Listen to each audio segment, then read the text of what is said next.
In the heart of the Erdtree, where golden light fractures through broken reality, a figure kneels in eternal vigil. His hair burns red like the sunset of an age. His body bears the scars of 1,000 contradictions, and his hammer rises and falls with the rhythm of duty that has become indistinguishable from imprisonment. This is Radagon of the Golden Order, and he is not whole. He has never been whole, or perhaps he was once whole and has been shattered into pieces that no longer quite fit together, like a mosaic reassembled by hands that have forgotten the original pattern. Tonight, we unravel one of the Lands Between's most profound mysteries, a story that challenges our understanding of identity itself, of what it means to be one person or two, of whether love can exist between halves of the same being, of whether duty and desire can inhabit the same heart when that heart beats in two bodies that share one soul. Radagon's tale is inseparable from Queen Marika the Eternal, for they are one and the same, yet utterly different, husband and wife, god and consort, opposing forces bound together by chains of gold that might be love, or might be curse, or might be something for which we have no adequate name. The lore of Radagon is written in contradictions. He is the champion who defended the Golden Order, and the heretic who abandoned his family. He is the loyal consort who returned to his queen's side, and the shattered god who guards a broken ring he may have helped destroy. He is red-haired in a world where red hair marks one as cursed, yet he became the very embodiment of the Golden Order's absolute law. His children bear both greatness and affliction, blessed and cursed in equal measure. And perhaps this duality was inevitable when one's father is himself divided at the most fundamental level. To understand Radagon, we must first understand that he may never have existed as a separate being at all, or perhaps he always existed, sleeping within Marika like a second soul, waiting for the moment when she needed him to step forth into the world. The evidence points in multiple directions, as is often the case with the deepest truths of the Lands Between, where clarity and mystery are not opposites but intertwined like the branches of the Erdtree itself. What we know with certainty is that by the time of the shattering, Radagon and Marika share one body, their identities so intermingled that even the gods themselves may no longer know where one ends and the other begins. But our story does not begin with this unity. Or if it does, it begins in a time before anyone knew of the division, when Radagon first appeared in the historical record not as Marika's consort, but as a champion of a different queen entirely, fighting wars in lands far from the Erdtree's shadow. Our story begins with a red-haired warrior whose origin remains shrouded in mystery, whose rise to prominence would reshape the Lands Between, and whose ultimate fate would be to become inseparable from the very god he served, locked forever in an embrace that is both sacred union and eternal prison. The first time Radagon appears in the annals of the Lands Between, he is already a champion, already wielding power that marks him as more than mortal, yet his origins remain frustratingly obscure.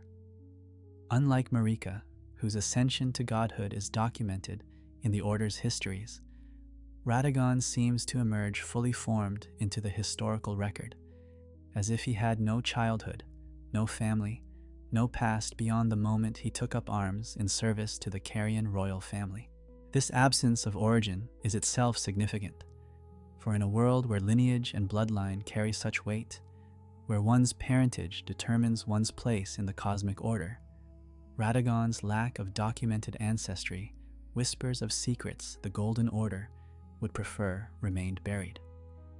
What we do know is written in the color of his hair, red as sunset, red as the flame of giants, red as the curse that marked the fire giants who nearly destroyed Marika's Golden Order in the wars that preceded the current age.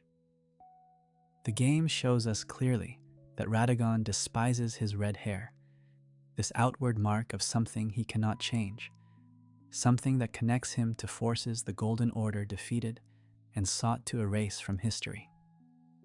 The Radagon's scar seal description speaks of his attempts to hide or transform this crimson crown through incantation, his desperate desire to remake himself into something more acceptable to the order he would come to embody. But hair color in the lands between is never merely cosmetic.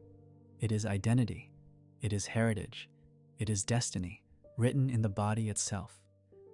The red hair might link Radagon to the fire giants of the mountaintop of the giants, those towering beings who tended the flame of ruin, the one fire that could burn the Erdtree itself, the last true threat to Marika's golden age. Queen Marika personally led the war against the giants, showing no mercy, leaving only one alive to tend the flame in isolation, a calculated cruelty that ensured the fire could never die completely, but could never threaten her order again. If Radagon carries giant blood, even diluted through generations, it would explain both his exceptional size and strength, and his desperate need to prove his loyalty to the very order that destroyed his potential ancestors. There is a particular tragedy in a man spending his entire existence trying to atone for or erase a heritage he may carry in his very blood, serving with absolute devotion the god who waged war against those who shared his crimson curse.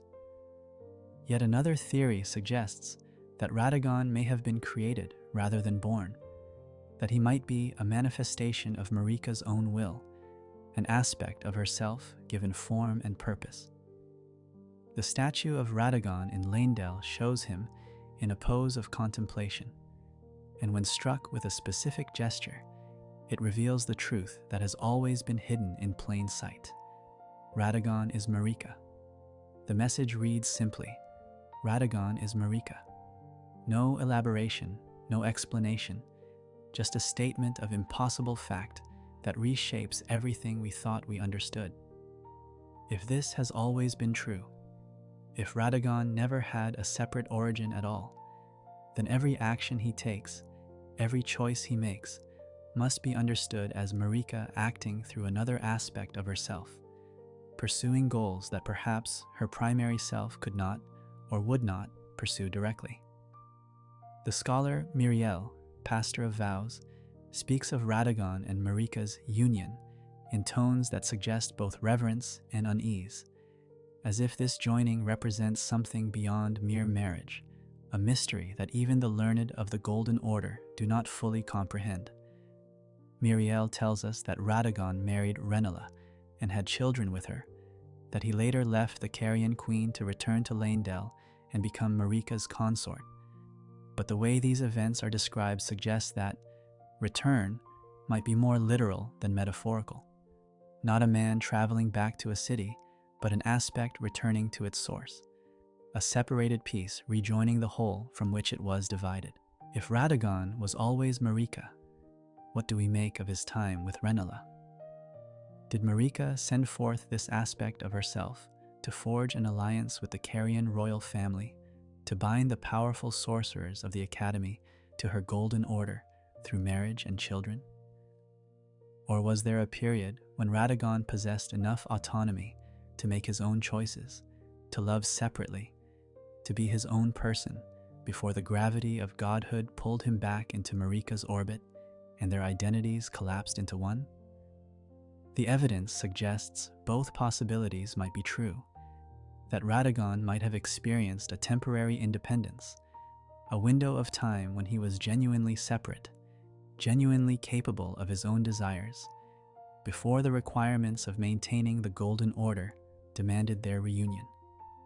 The incantations associated with Radagon speak of fundamentalism, of the belief that all things can be understood through study and reduced to pure order, that chaos and unpredictability can be eliminated through sufficient application of law and logic. This philosophical stance stands in stark contrast to Marika's more enigmatic nature, her tendency toward dramatic action rather than scholarly contemplation, her willingness to shatter the very Elden Ring that sustained her power. Radagon represents the Order's intellectual foundation, while Marika embodies its divine authority. They are the mind and the will of the same being, the theory and the practice, the contemplation and the action. Together, they form a complete God. But that completeness requires the subordination of individual will to unified purpose. And perhaps neither Radagon nor Marika has ever been entirely comfortable with this arrangement. In the lands where Radagon first appears in history, in the service of the Carian royals, red hair would have marked him as an outsider, possibly as dangerous, certainly as different from the blue-blooded nobility and the scholars whose very magic drew its power from the stars themselves. Yet he rose to prominence despite, or perhaps because of this otherness, his martial prowess undeniable, his dedication to duty absolute, his effectiveness as a warrior beyond question.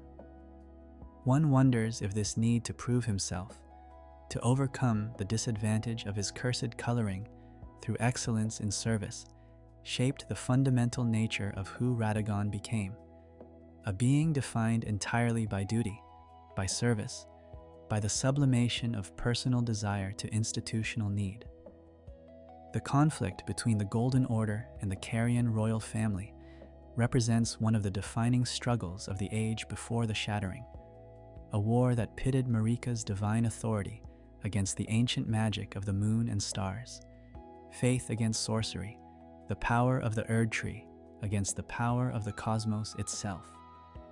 Into this conflict stepped Radagon, and his role would transform what might have been an endless stalemate into an unexpected union that would reshape the political landscape of the lands between.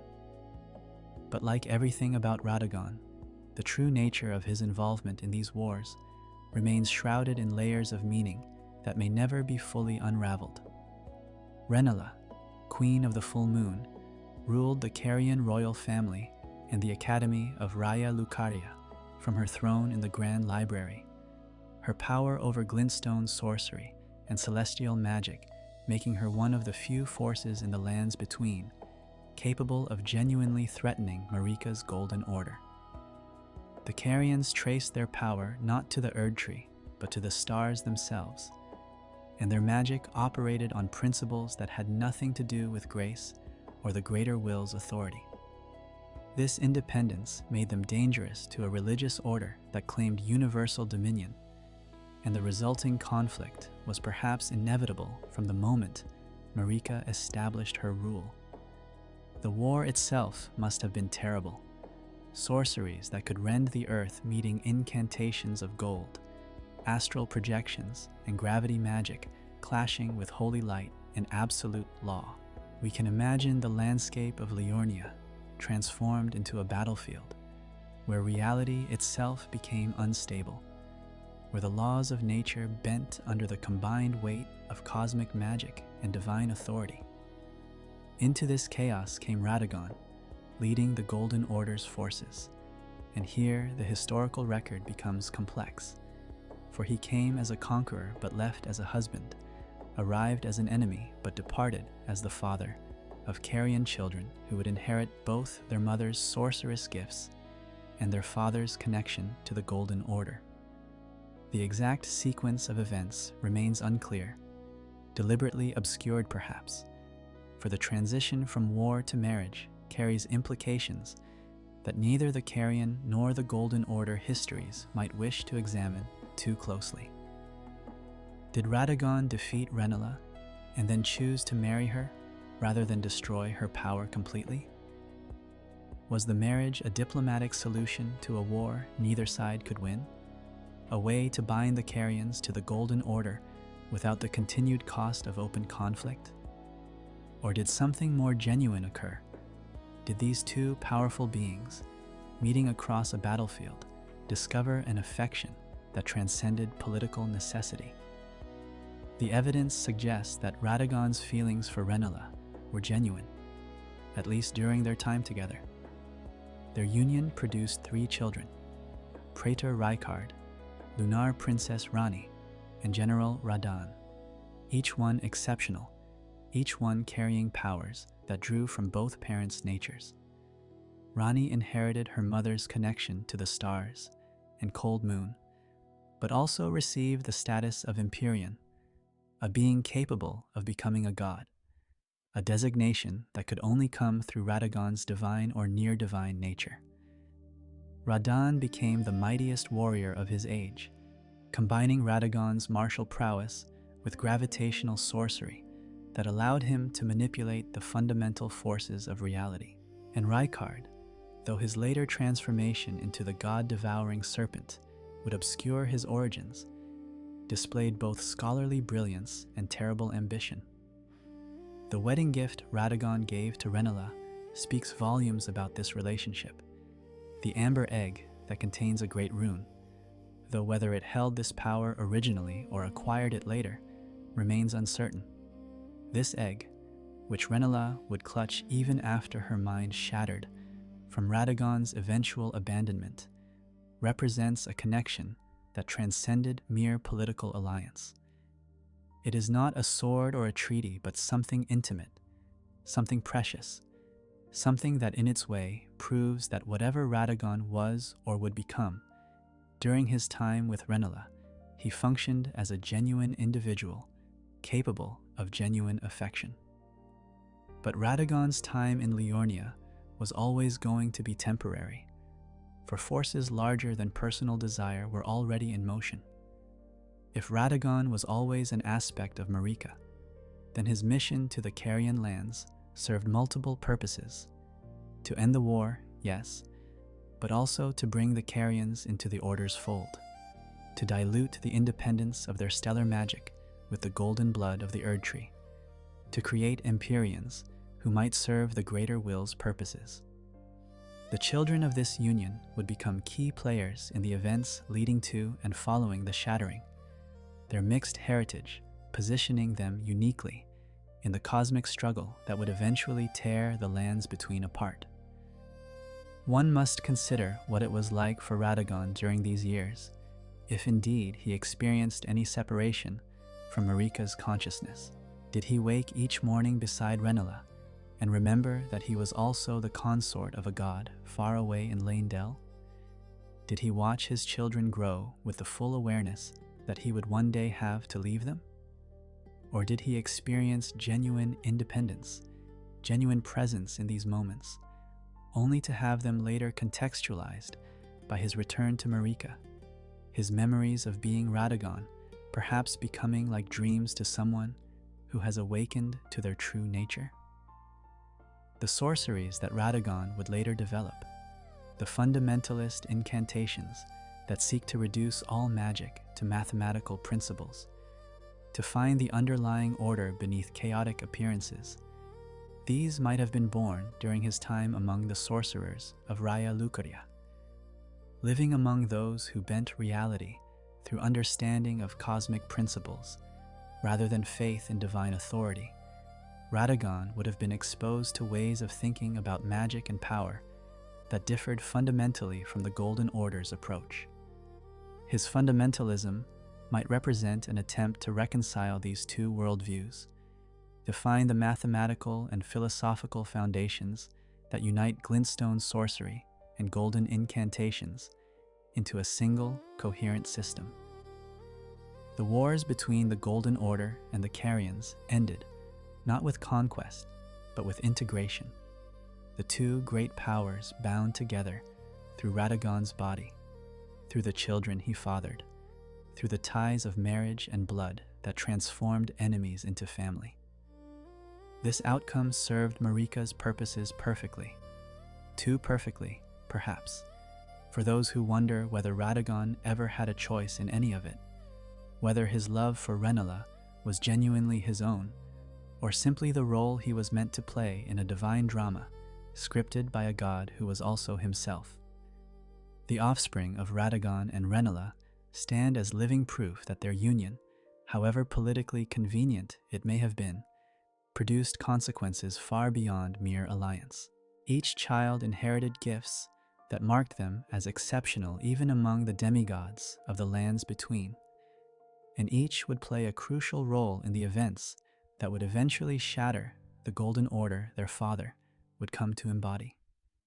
These children of two worlds, one celestial, one golden, represent the possibility of reconciliation between different forms of power, different ways of understanding reality, but they also embody the conflicts and contradictions that made such reconciliation ultimately impossible. Ranni, the lunar princess, was born an Empyrean, one of the rare beings chosen by the Two Fingers as potential vessels for the Elden Ring, candidates to succeed Marika as god of the New Age. This designation itself suggests that Radagon's nature at the time of Ranni's conception was already divine or near divine, for Empyreans do not arise from purely mortal unions. Ranni inherited her mother's connection to the dark moon and the stars, the cold, distant celestial bodies, whose influence the Golden Order viewed with suspicion, for the stars represented a cosmic order independent of the Erdtree's authority, fate, and destiny, written in constellations rather than prescribed by grace. Yet Ranni also received something from her father, perhaps the divine spark that made her Empyrean status possible, perhaps the tendency toward absolute commitment that would lead her to orchestrate the Night of Black Knives, to murder her own Empyrean flesh in order to escape the fate the Two Fingers had chosen for her, to pursue a path that would take her beyond the influence of all outer gods, seeking an ending where the lands between would be free from divine meddling entirely. In Ranni's determination to chart her own course, regardless of cosmic intention, we see perhaps the clearest expression of what Radagon himself might have been if he had possessed the power to escape the gravity that pulled him back to Marika. Radahn, called the Star Scourge, grew to become the mightiest warrior of the age, a general whose strength was legendary even among demigods.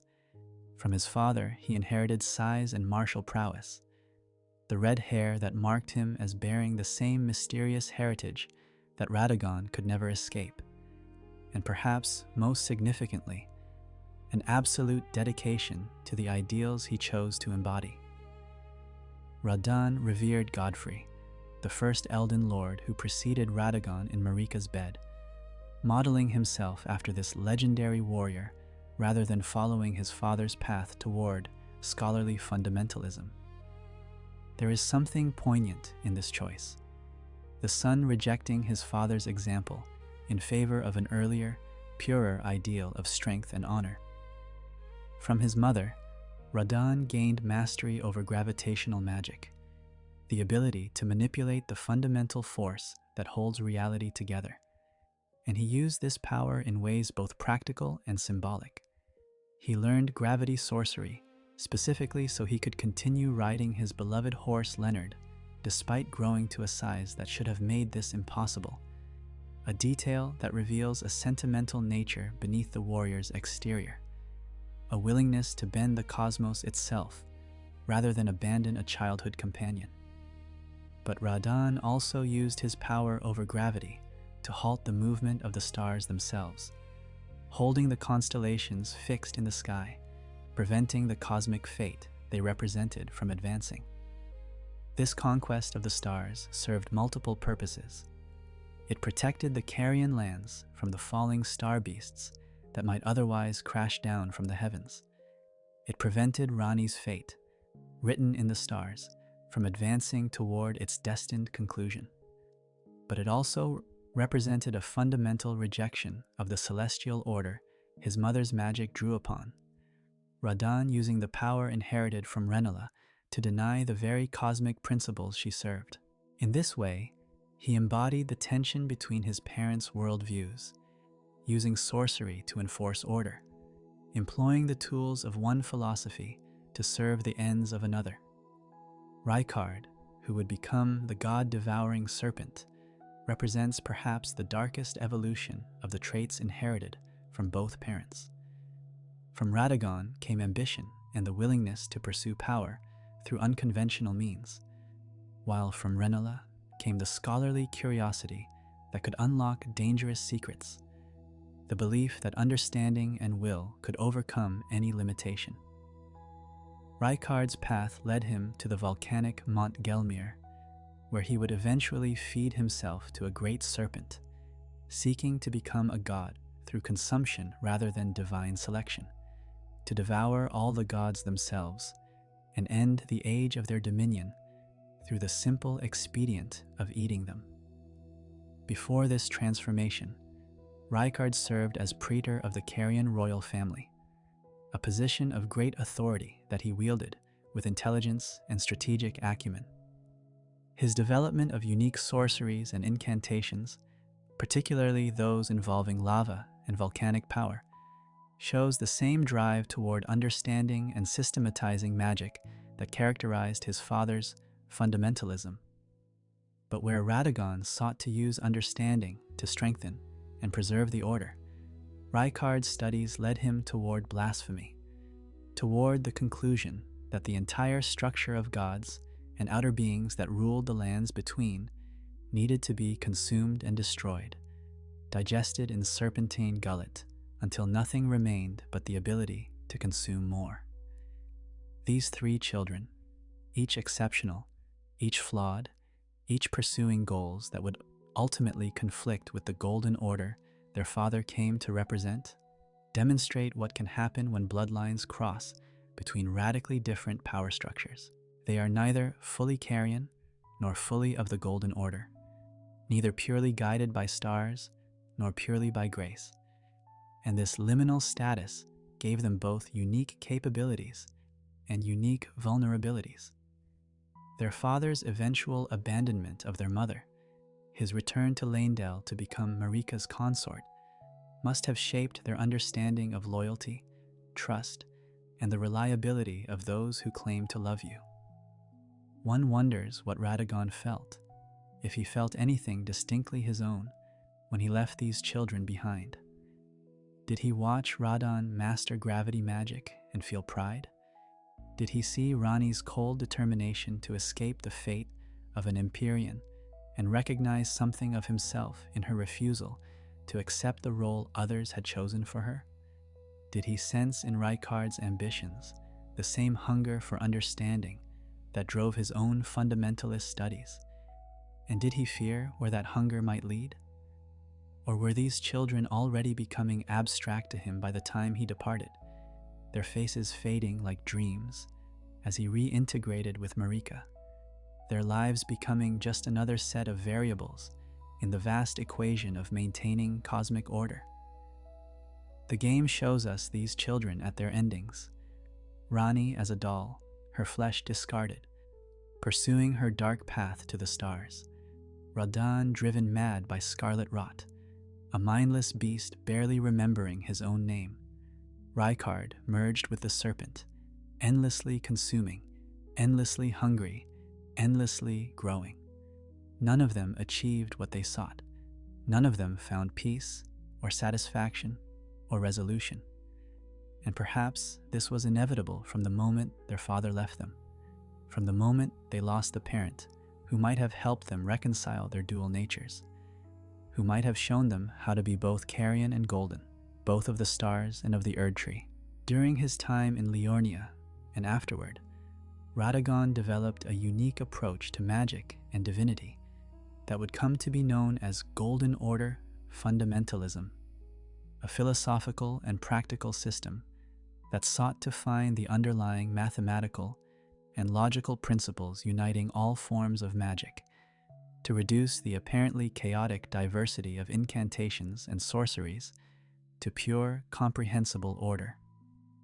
This intellectual pursuit reveals much about Radagon's nature, about the mind that could look at the cosmic complexity of the lands between and believe that it could all be systematized, all be understood, all be brought under the dominion of absolute law.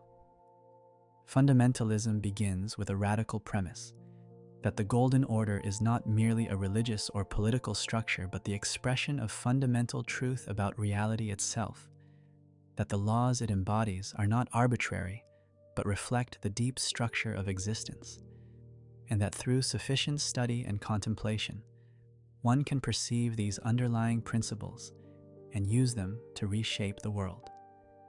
The incantations developed by Radagon and his followers, spells like Law of Regression and Law of Causality, demonstrate this philosophy in action. Magic that enforces logical principles, that makes reality conform to rational expectations, that eliminates chaos and uncertainty through the application of pure order.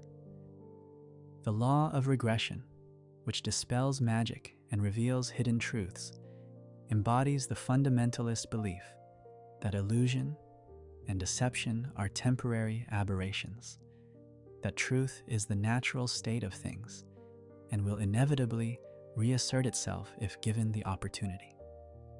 The spell description tells us that this law states that all things aspire to return to their original form, that complexity will eventually simplify, that separation will ultimately reunite. One cannot help but wonder if Radagon saw in this law a description of his own relationship with Marika, two apparently separate beings that regression would reveal as one, a temporary division that would inevitably collapse back into unity. The law of causality, which creates a field that prevents healing, reflects the fundamentalist understanding that every action has consequences, that effects follow from causes with mathematical certainty, that one cannot escape the implications of one's choices simply by wishing them undone. This harsh determinism runs through all of Radagon's philosophy, the belief that the universe operates according to strict principles, that freedom is found not in defying these principles, but in understanding and working within them, that chaos and randomness are illusions born of incomplete knowledge. These fundamentalist incantations require both faith and intelligence to cast, a requirement that itself expresses Radagon's philosophical position, that true understanding of the divine requires both belief and reason, that faith without intelligence is blind, and intelligence without faith is empty, that the complete picture emerges only when one approaches the sacred with both devotion and critical thought. This stands in contrast to the traditional separation between faith-based incantations and intelligence-based sorceries, between the religious magic of the Golden Order and the scholarly magic of Raya Lucaria. Radagon sought to transcend this division, to create a synthesis that would incorporate the strengths of both approaches. But fundamentalism is not merely an intellectual exercise. It is a tool of control, a method of enforcing conformity, a way of eliminating the unpredictable and the ungovernable. By reducing all magic to mathematical principles, by insisting that there are laws that govern even divine power, fundamentalism implies that nothing is beyond understanding, nothing is beyond control, nothing is beyond the order's ability to categorize and regulate. This philosophy serves the Golden Order's political goals perfectly, providing intellectual justification for the elimination of alternative power structures, for the subordination of all other forms of magic and belief to the primacy of the Erdtree. The tragedy of fundamentalism lies in what it excludes, in what it must reject in order to maintain its claim to universal applicability. The dragon communion, which transforms the body through consumption of dragon hearts, cannot be reduced to clean mathematical principles. It is visceral, transformative, chaotic. The frenzied flame, which seeks to burn away all distinction and return everything to primordial oneness, represents an opposing form of regression that fundamentalism must treat as heresy. The outer gods themselves, beings of genuine cosmic power that operate according to principles that may not be comprehensible to mortal or even divine intellects, pose a fundamental challenge to the fundamentalist claim that all can be understood and systematized. Radagon's pursuit of fundamentalism may have been driven by his own ambiguous nature, his need to find logical principles that could explain or justify his existence as both separate from and identical to Marika. If there are laws that govern even the nature of gods, if identity itself can be understood as a mathematical relationship between unity and separation, then perhaps his condition is not an inexplicable mystery but the logical consequence of deep cosmic principles. The fundamentalist scholar Corhin, who reveres Radagon above all others, speaks of the perfection of the Golden Order, of its capacity to explain and organize all of reality. And one senses that this belief provides comfort precisely because it promises that even the most confusing and contradictory elements of existence have their place in a grand, comprehensible design. Yet fundamentalism ultimately failed, as evidenced by the shattering itself, by the collapse of the very order that Radagon's philosophy claimed to support and strengthen. Perhaps the universe is not as orderly as fundamentalism insists. Perhaps there are forms of power and types of being that cannot be reduced to mathematical relationships. Perhaps the insistence on absolute law and perfect understanding itself creates the rigidity that makes a system vulnerable to catastrophic failure. Radagon sought to make the Golden Order eternal through understanding its principles, but understanding alone cannot prevent a god from shattering her own ring, cannot stop children from rebelling, cannot keep lovers from betraying or being betrayed. The fundamentalist incantations remain, practiced by scholars who still believe in Radagon's vision, even as the world he sought to perfect crumbles around them. These spells work. They demonstrate that there is something to fundamentalist philosophy, that the laws it describes have genuine power and applicability. But the larger synthesis Radagon sought, the complete unification of all magic under a single theoretical framework that would make the Golden Order unassailable through sheer logical necessity, this project lies incomplete, perhaps impossible, certainly unfulfilled. Like Radagon himself, fundamentalism exists in a state of permanent incompletion, powerful but broken, logical but insufficient, orderly but unable to prevent chaos. The moment when Radagon left Rennala and their children to return to Leyndell and become Marika's consort represents one of the most significant and least understood transitions in the history of the lands between. The sources give us fragments of this story: that Godfrey, first Elden Lord, was stripped of grace and banished along with his warriors, that Radagon then joined in union with Marika and became the second Elden Lord, that this transition was somehow necessary or inevitable, but the emotional and metaphysical reality of what occurred remains shrouded in ambiguity that may be deliberate, for some truths are too complex or too painful to express in simple narrative. Rennala's response to Radagon's departure tells us much about what their relationship had been. The Queen of the Full Moon, one of the most powerful sorcerers in the lands between, who had matched the Golden Order in battle and emerged with her sovereignty intact, who commanded magic drawn from the cosmos itself. This formidable woman was utterly shattered by his leaving.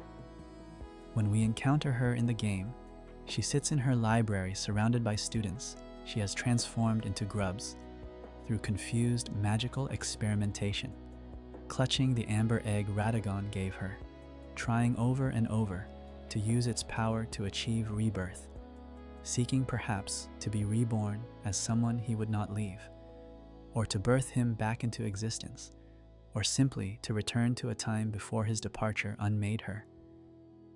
The Rennala we meet is broken in ways that suggest Radagon's leaving was not merely political calculation on her part, not just the dissolution of a strategic alliance, but the loss of someone she genuinely loved, someone she believed loved her in return.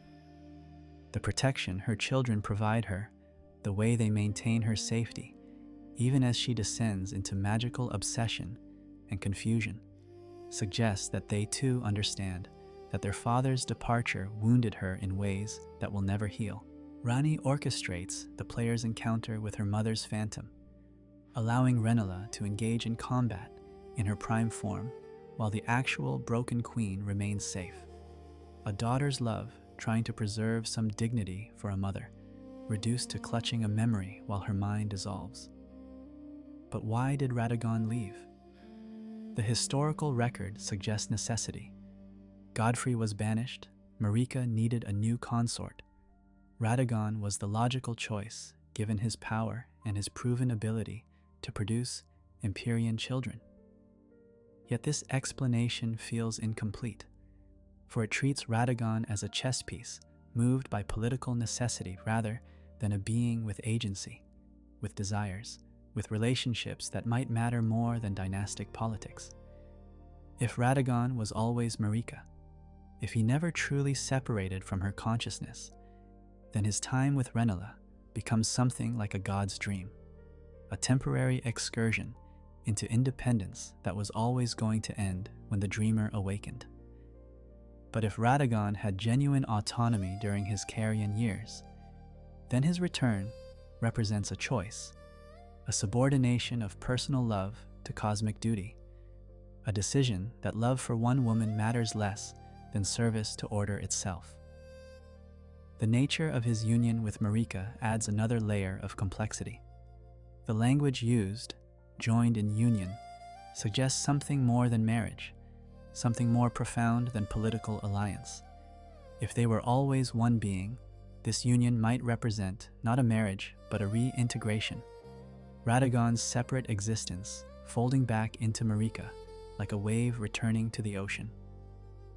The sculpture in Leyndell that transforms between Radagon and Marika when struck suggests they share one body, one physical form that can present as either identity, and perhaps this sharing was the price of Radagon's return, the sacrifice of individual existence for the power and responsibility of being part of a god. One must consider what Marika needed that required Radagon's return. Godfrey and his warriors, the Tarnished, were powerful and loyal, but they were also chaotic, vital, and independent. Warriors first and courtiers never. Men of passion and violence who served the Golden Order but were never fully of it. Marika had used them to conquer her enemies, to establish her dominion, but perhaps they were too unpredictable for the age of consolidation and eternal rule she envisioned. Radagon, by contrast, represented absolute law, perfect order, the subordination of all chaos and uncertainty to mathematical principle. Where Godfrey embodied the wild strength that builds empires, Radagon embodied the rigid structure that maintains them. But Marika's needs may have gone deeper than mere political calculation. If she and Radagon share one being, then perhaps his return was necessary for her own completion, for her own ability to function as a god. Perhaps during his absence, she felt incomplete, divided, unable to fully exercise her power, while part of herself walked separate in Liurnia. Or perhaps she called him back because she was already planning to shatter the Elden Ring, already foresaw that she would need someone absolutely loyal, absolutely committed to the Order, someone who would try to prevent or repair her act of cosmic vandalism, someone who was literally herself and thus could be trusted to act according to the necessities of godhood, even if it meant opposing her primary will. The timing of Radagon's return in relation to other cosmic events remains unclear. We know that the Night of Black Knives, when Godwyn the Golden was assassinated and Ranni burned her Empyrean flesh, occurred sometime after Radagon became Elden Lord. We know that the shattering followed, with Marika breaking the Elden Ring and Radagon attempting desperately to repair it.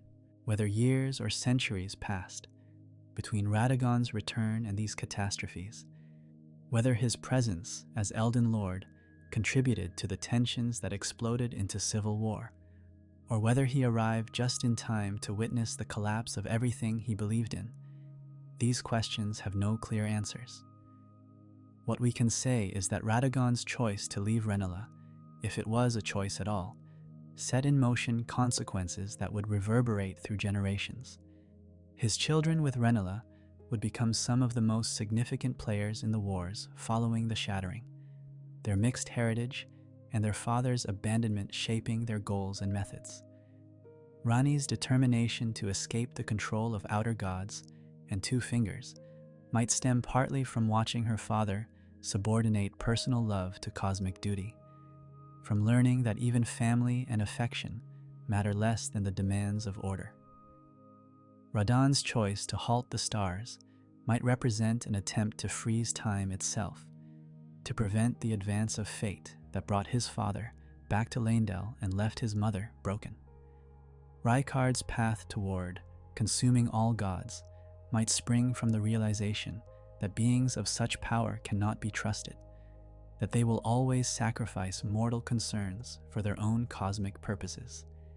And Rennala, Queen of the Full Moon, sits in her library still, clutching an egg that may contain a great rune, or may just be a trinket, symbol of love that was either genuine once or never real at all, surrounded by the debris of her shattered mind and the students she has transformed in her confusion, waiting for something that will never return, because it was never truly separate from the god who sits on a throne in Leyndell wearing Radagon's face. When Radagon became Elden Lord, taking the position vacated by Godfrey's banishment, he achieved the highest status possible for any being in the lands between, consort to a god, wielder of divine authority, enforcer of the Golden Order's absolute law. Yet this achievement, which should have represented the culmination of his rise from mysterious, red-haired warrior to supreme power, also marked the beginning of his ultimate imprisonment. For the closer Radagon drew to the center of divine power, the less distinct his identity became from Marika's, until he existed more as function than individual, more as the Order's preservation mechanism than as a being with desires or will of his own. The responsibilities of an Elden Lord are not clearly defined in the lore, but we can infer their nature from what we see of both Godfrey and Radagon's tenures. The Elden Lord serves as the God Queen's champion, military commander, and apparently the vessel through which she produces the demigod children who will govern the lands between. Godfrey fulfilled this role by conquering Marika's enemies, by fathering children who inherited his tremendous strength, by being the embodiment of her power made manifest in the world. But Radagon's function seems to have been different, more focused on maintenance and preservation than conquest and expansion, more concerned with philosophical justification and systematic organization than with subjugation of external threats. The castle of Leyndell, the royal capital, serves as Radagon's prison disguised as his palace. The Erdtree rises from its center, its roots spreading through every structure, its golden light touching every corner, its grace directing every action of those who remain loyal to the Order. To sit at the heart of this center of power is to be completely subsumed by it, to have one's individual will dissolved in the overwhelming presence of cosmic authority. When we finally encounter Radagon within the Erdtree, he is less a person than a function, a guardian programmed to defend the Elden Ring even though it is already shattered, carrying out his duty with the mindless consistency of a machine, even though the thing he protects is already broken beyond his ability to repair. But before this final reduction, Radagon must have experienced some period of functioning as Elden Lord in the traditional sense, of ruling alongside Marika, of managing the lands between. According to the principles of the Golden Order he had helped systematize, his union with Marika produced children, Malenia and Miquella, twin Empyreans who would become central to the lands between's fate. These children, born of a union between two aspects of the same God, were perhaps inevitable products of divine self-reflection, Marika's attempt to create successors without the unpredictability that came from mixing her divinity with mortal blood. Yet even these children of pure divine lineage bore curses. Malenia was afflicted from birth with the scarlet rot, a corruption associated with an outer god that Marika's Golden Order could neither control nor eliminate, a cosmic power that existed entirely outside the Erdtree's authority. Miquella, though blessed with tremendous intellect and the ability to compel affection in others, was cursed with eternal childhood, his body never aging, never achieving the physical maturity that might allow him to fully exercise his Empyrean power. These twin curses suggest that something is wrong at the fundamental level of divine reproduction in the lands between, that even a god cannot produce perfect heirs, that every birth carries some taint or limitation or price. One might speculate that these curses result from the unnatural nature of Radagon and Marika's union, from the metaphysical contradiction of a being mating with itself, creating children not through the combination of two separate genetic and spiritual lineages, but through some form of divine self-replication. If Radagon is Marika, then Malenia and Miquella are the children of singular divinity rather than dual parentage, and perhaps the universe itself rejects this bypassing of natural law, imposing curses as the price of attempting to circumvent the requirement for genuine otherness in reproduction. Radagon's response to his children's curses reveals much about his nature and priorities. He did not abandon these afflicted children as he had abandoned his Carian family, perhaps because they represented his duty to Marika and the Order in a way his earlier children did not, perhaps because leaving Marika was impossible in a way that leaving Rennala was not, perhaps because by the time of Malenia and Miquella's birth, he no longer possessed enough separate identity to make such a choice. Instead, Radagon remained, attempting through fundamentalist study and divine power to find cures or mitigations for afflictions that might be deliberately imposed by cosmic forces beyond the Golden Order's authority. The fundamentalist incantations Radagon developed might have been partly motivated by desire to cure his children, to find the logical principles that would allow him to eliminate the rot from Malenia's body or unlock Miquella's growth. But fundamentalism failed in this task, as it would fail in so many others, because some problems cannot be solved through understanding, some curses cannot be removed through application of law, some pains are woven too deeply into the fabric of reality to be undone by even the most sophisticated magic or the most rigorous logic. As Elden Lord, Radagon also bore responsibility for maintaining the Elden Ring itself, for ensuring that the cosmic principles it embodied remained inviolate, for defending it against any who might seek to alter or destroy it. This duty would prove impossible when the threat came not from outside, but from within. When Marika herself, the god he served and the being he was, decided to shatter the ring and break the Golden Order that had ruled unchallenged for an age.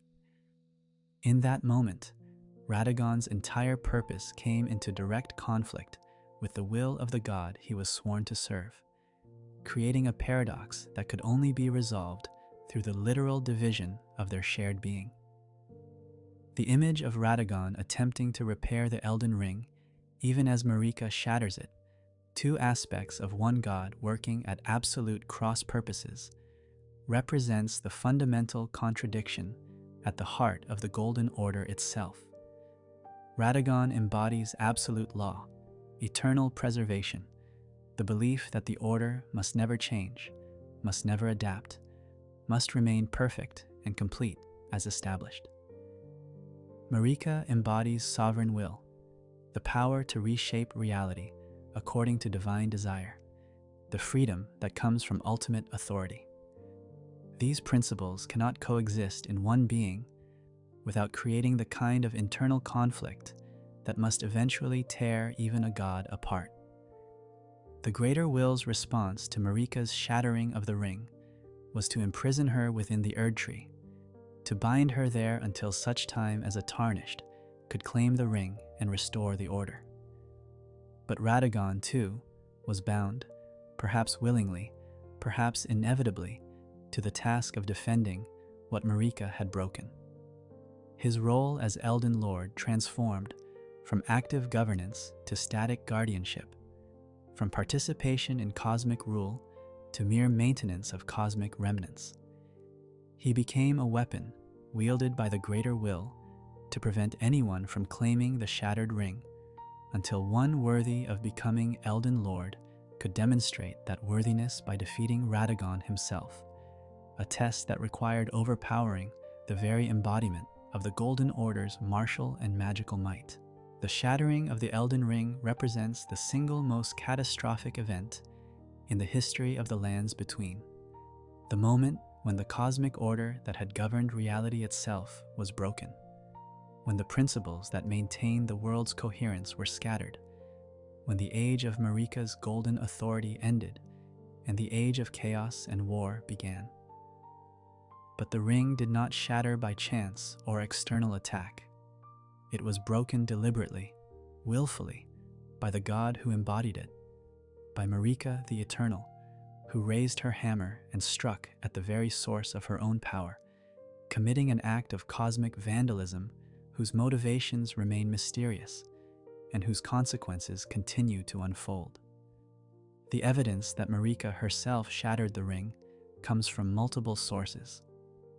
The remembrance of the Elden Beast speaks of a betrayal by Marika, suggesting that from the Greater Will's perspective, the shattering was an act of treachery against the outer god that had granted her divinity. Marika's own words, echoing through the churches and monuments of the lands between, speak of her doubts about the Golden Order, her questions about whether the path she had followed was truly just, her wrestling with the implications of her rule. These fragments suggest a god who had come to doubt not merely the execution of her power, but its fundamental basis, who had looked at what she had built and seen not perfection, but prison, not order, but oppression. But why would Marika destroy the source of her own power? The lore provides several possible motivations, each compelling, none entirely sufficient on its own. Perhaps she sought to free the lands between from the Greater Will's dominion, recognizing that the Elden Ring served not her interests but the outer gods, that she was as much prisoner as ruler within the system it embodied. Perhaps she acted out of grief for Godwyn, her beloved child who was murdered in the Night of Black Knives, the first demigod to truly die, his death revealing that even her Golden Order could not prevent loss and suffering. Perhaps she saw in her cursed children, Malenia and Miquella, evidence that the order was fundamentally flawed, incapable of creating life without also creating suffering, and decided to end it rather than perpetuate this cycle. Or perhaps Marika's motivations were more personal, more desperate. Perhaps she sought to escape her own nature, to shatter not just the ring but herself, to end the burden of godhood that had consumed her identity and trapped her in eternal responsibility for maintaining a system she no longer believed in. The Elden Ring constrained even the god who wielded it, limited her choices, demanded that she subordinate her will to the Greater Will's purposes, and perhaps, at some point, the price of this power became unbearable. Radagon's response to the shattering reveals the depth of his commitment to the Order and the tragedy of his position. According to the lore, he attempted to repair the ring using his knowledge of fundamentalism, believing perhaps that if he could understand the principles by which it was broken, he could reverse the process, that the law of regression that stated all things aspire to return to their original form would apply even to the Elden Ring itself. But the ring remained shattered despite his efforts, because some forms of brokenness cannot be undone by understanding alone, because Marika's will to break it was equal to his will to repair it. because they were and are the same being, and their conflict is internal, and thus unresolvable through external action.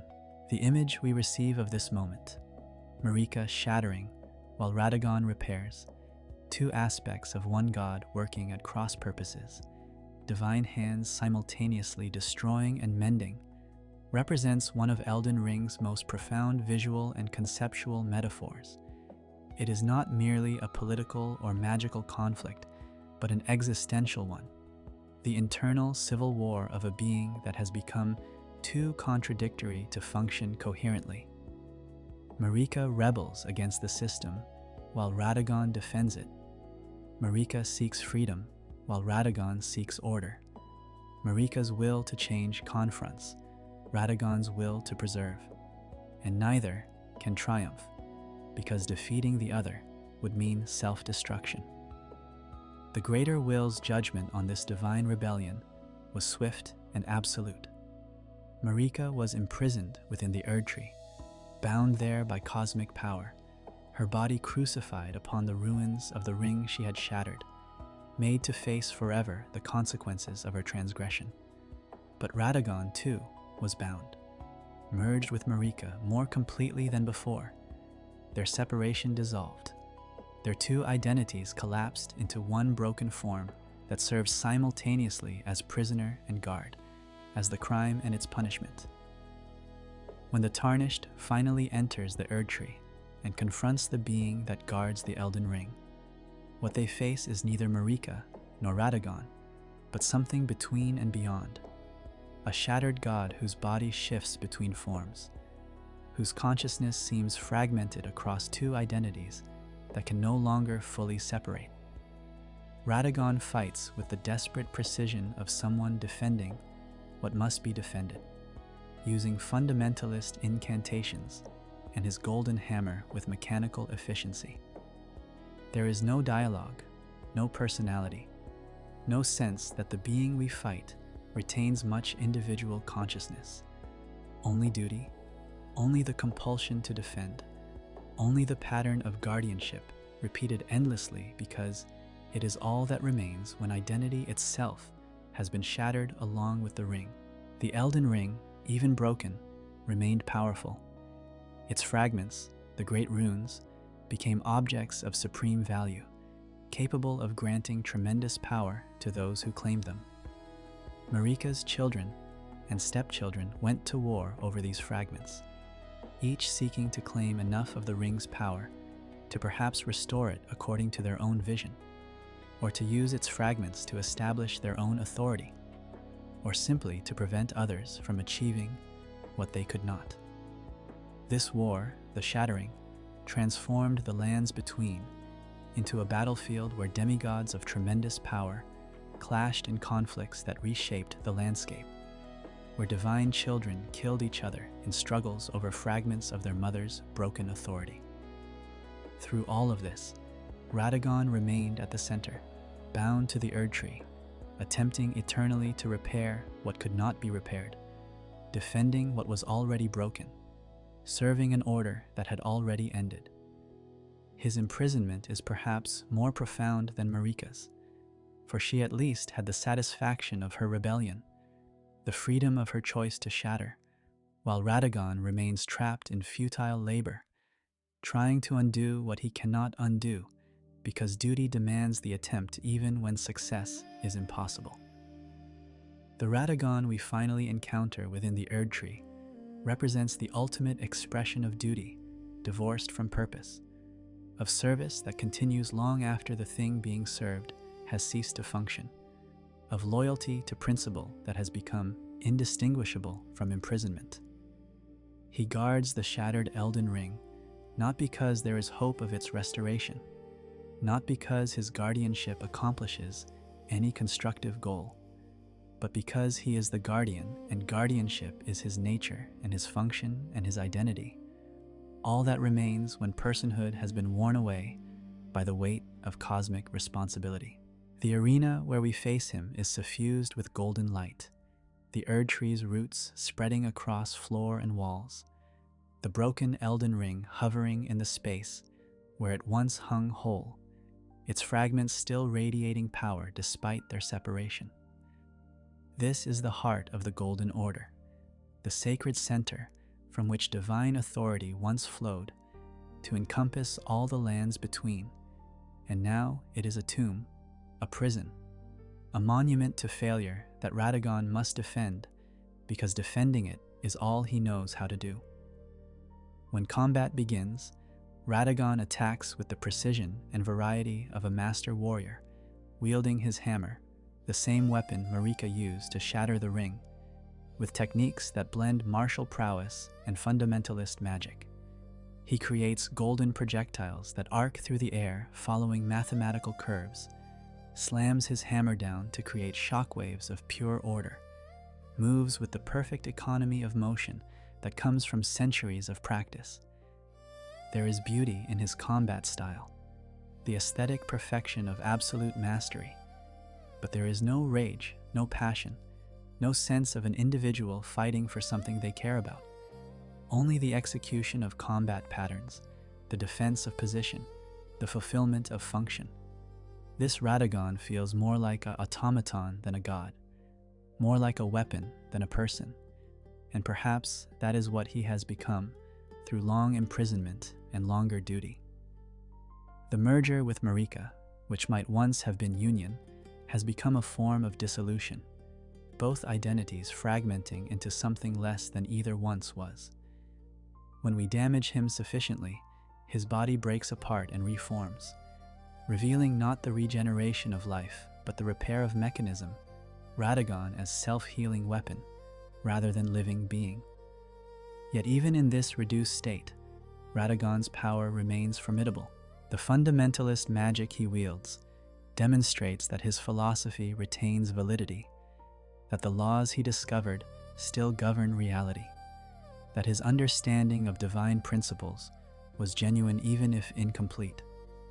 His strength is such that few tarnished could hope to defeat him without first having claimed multiple great runes, without having grown powerful through struggles across the lands between, without having proven themselves worthy by overcoming challenges that would destroy lesser beings. The tragedy of this encounter lies not in Radagon's defeat, but in what his existence represents. Here is a being who achieved the highest possible status, who became consort to a god, who embodied the intellectual and martial perfection the Golden Order valued above all else, and yet he ended as a guard to broken things, a defender of ruins, a prisoner whose chains are his own nature, and whose crime was being too perfectly loyal to remain free.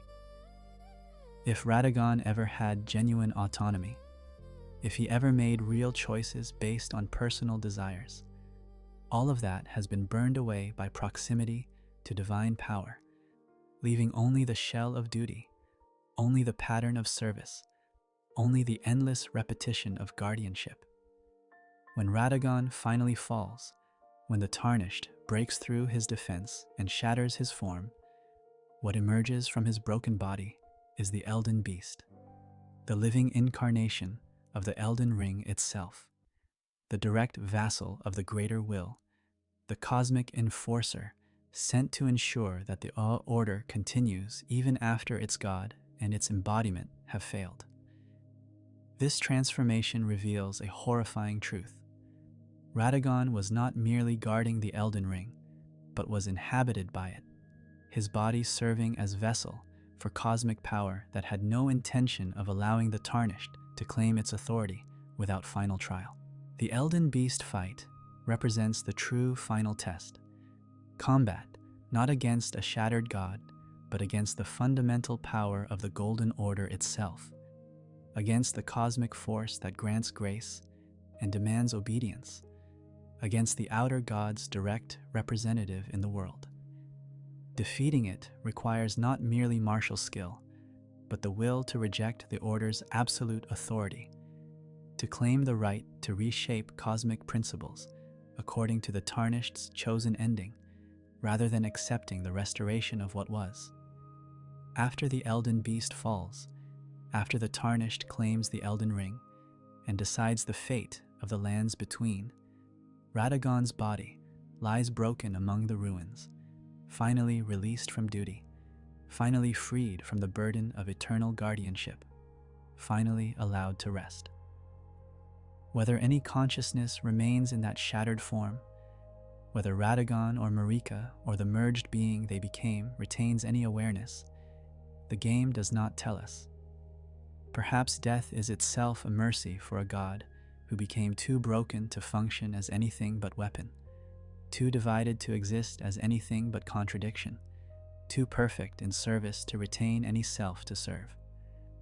The central mystery of Radagon, his relationship with Marika, the nature of their unity and separation, the question of whether they were always one or became one or are one that believes itself to be two. This mystery goes beyond mere biographical detail to touch on fundamental questions about identity, consciousness, and what it means to be a person. The game deliberately leaves this ambiguous, offering evidence for multiple interpretations, because perhaps the truth is that even gods cannot fully answer the question of where one self ends and another begins when existence itself becomes unstable. The statue of Radagon in Leyndell, which transforms to show Marika when struck with specific incantations, presents the most explicit evidence of their unity. The message that appears, Radagon is Marika, offers no elaboration, no context, no explanation of whether this has always been true or became true at some point, whether it is metaphorical or literal, whether it represents complete identity or merely deep connection. The game's lore items and dialogues provide additional pieces to this puzzle, but the puzzle itself may have no single correct solution. One interpretation holds that Marika and Radagon were always one being, that Radagon was never truly separate, but rather an aspect or emanation of Marika sent forth into the world to accomplish goals that Marika herself could not pursue directly. Under this reading, Radagon's time with Rennala, his love for his Carian children, his apparent autonomy during the wars, all of this was Marika acting through her other self, experiencing life through a masculine aspect that could move freely in ways her divine feminine primary self could not. This interpretation explains much. Why Radagon returned to Leyndell when Marika needed him, why their merger seems natural rather than forced, why Radagon's defense of the Order persists even as Marika rebels against it. But this interpretation raises troubling questions about agency and authenticity. If Radagon was never truly separate, then his relationship with Rennala becomes ethically complex. Was she in love with an independent being, or merely with one aspect of a god who was using her for political purposes? Were Radagon's feelings for her genuine, or were they simply the performance of emotions Marika wanted him to display? Can an aspect of a larger being be said to have authentic feelings at all? Or are they merely extensions of the primary consciousness, experiencing itself through temporary separation? An alternative interpretation suggests that Radagon began as a separate being, perhaps a powerful warrior or sorcerer, or even a fragment of a god, but that through his marriage to Marika and his role as Elden Lord, he gradually merged with her, their identities collapsing together through proximity to cosmic power and shared divine purpose. This reading preserves Radagon's autonomy during his time in Liurnia, allows his love for Rennala to be genuine, permits his children to be the products of an authentic relationship between two separate beings. Under this interpretation, Radagon's tragedy becomes even more profound. He was once his own person, but gradually lost that selfhood through his relationship with Marika, until by the time of the shattering he existed only as part of her.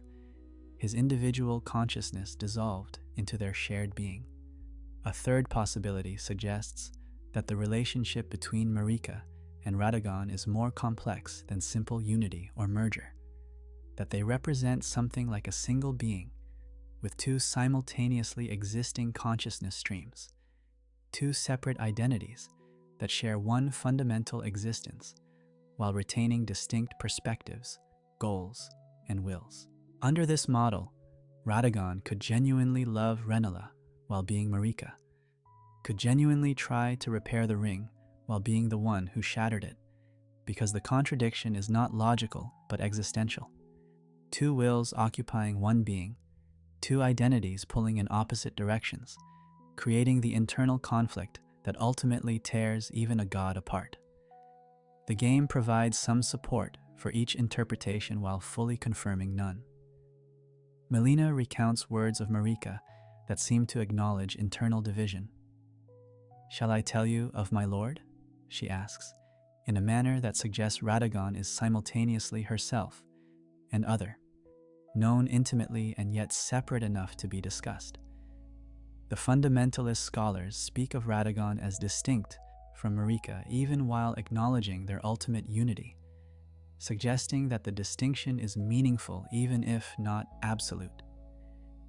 What we can say with certainty is that by the time the Tarnished encounters them, Marika and Radagon function as one shattered being, their bodies shifting between forms, but no longer capable of true separation, their consciousness fragmented across two identities that can no longer fully cohere.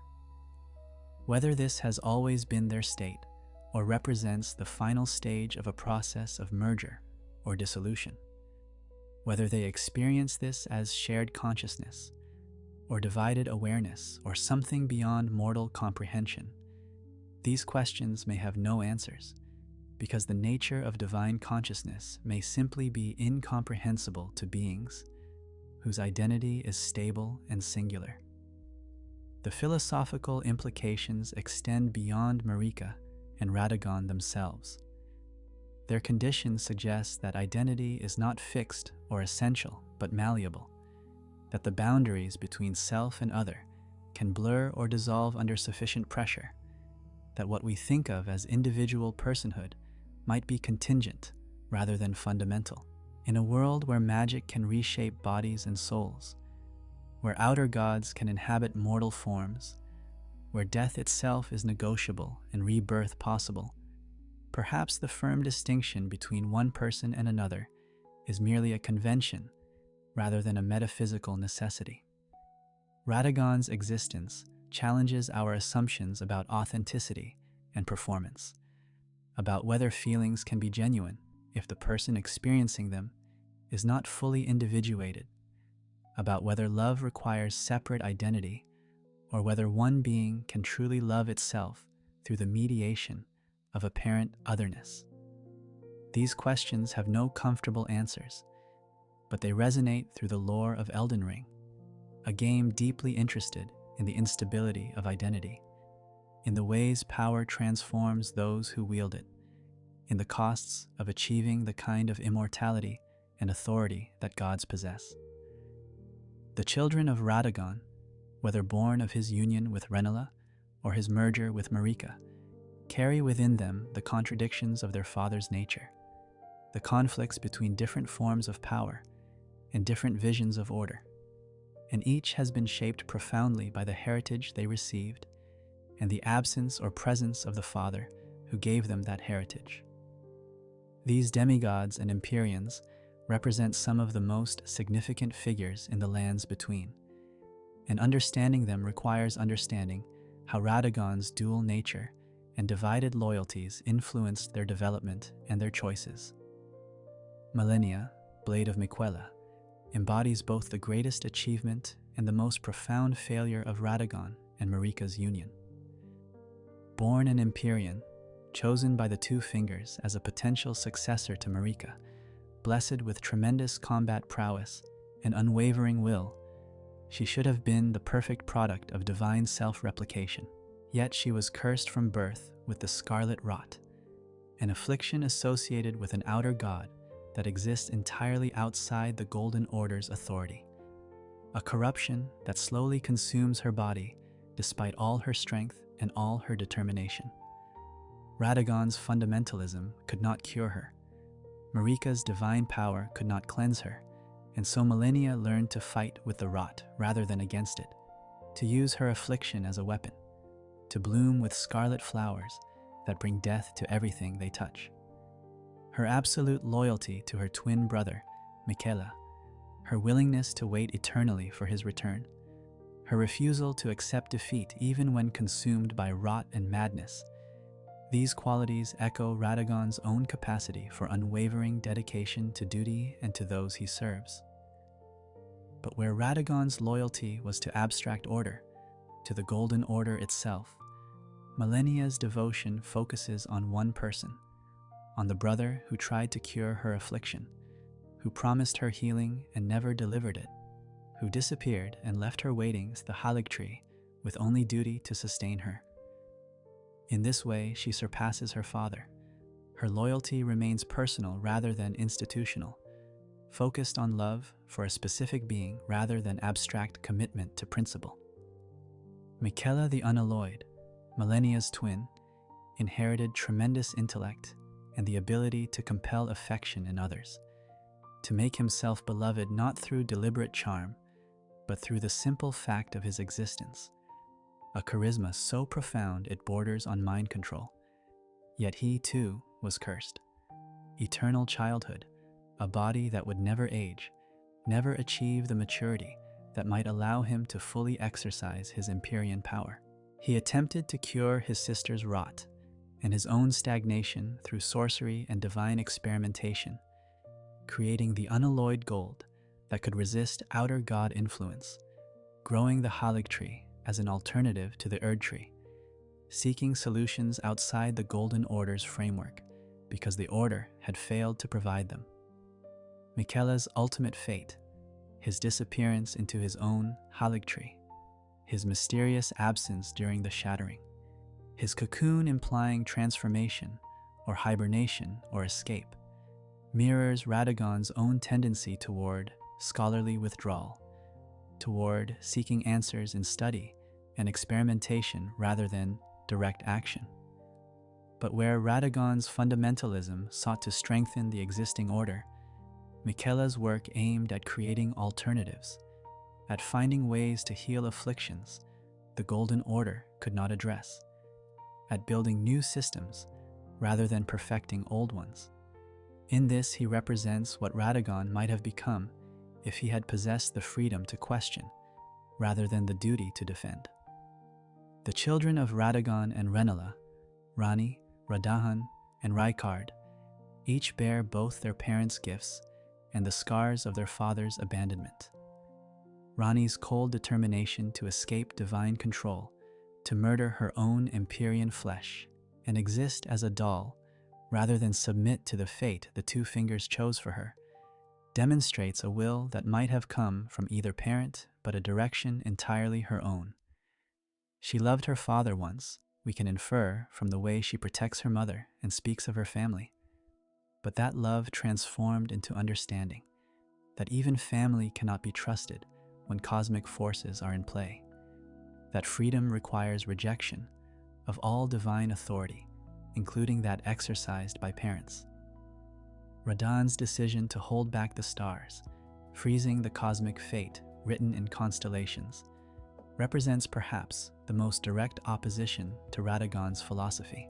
Fundamentalism seeks to understand cosmic law and work within it, but Radahn used his inherited power to simply prevent fate from advancing, to halt the progression of events written in celestial movements through the brute application of gravitational magic.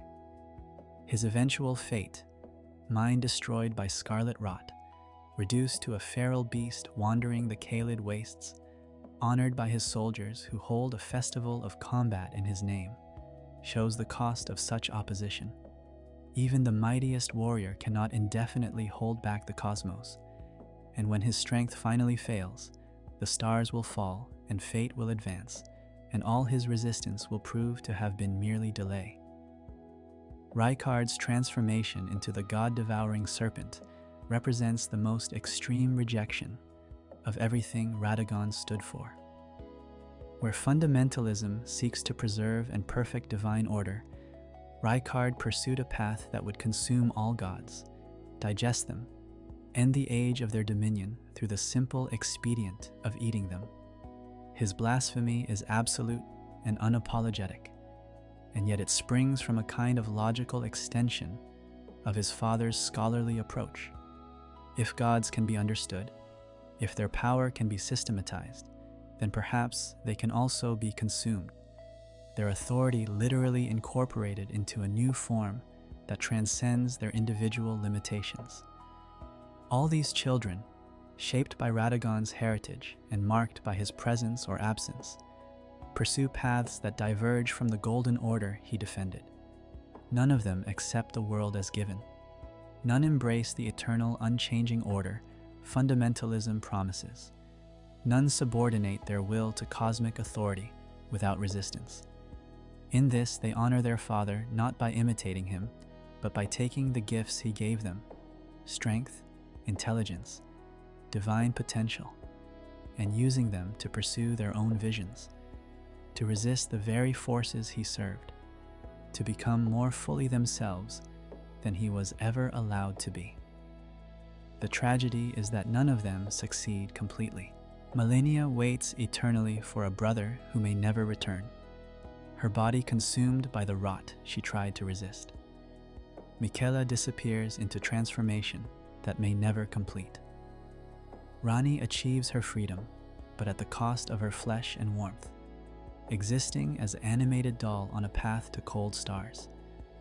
Radahn's mind breaks before his body does, his heroic holding of the stars ending in madness rather than victory.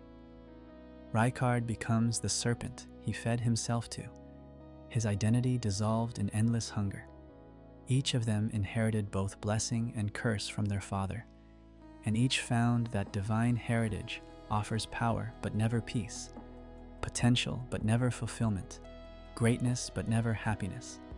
Even with the Golden Order shattered and Radagon himself reduced to little more than a guardian automaton, his fundamentalist philosophy persists through the scholars and monks who continue to study its principles, who still believe that understanding cosmic law offers the path to meaning and order even in a world descended into chaos.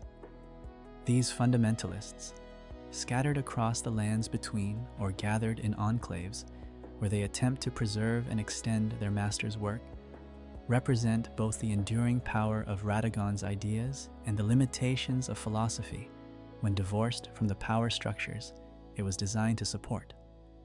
Brother Corhin, the monk we encounter in Round Table Hold, and who later travels to Lanedell in search of Goldmask, embodies the true believer's devotion to fundamentalism. He speaks of Radagon with profound reverence, treating the Elden Lord not merely as a historical figure, but as a philosophical guide whose teachings remain valid regardless of changed circumstances. Corhin sees no contradiction in studying fundamentalism after the shattering.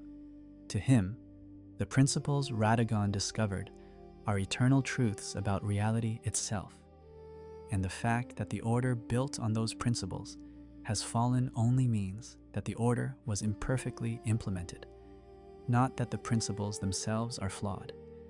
This faith persists even when confronted with evidence that should shake it.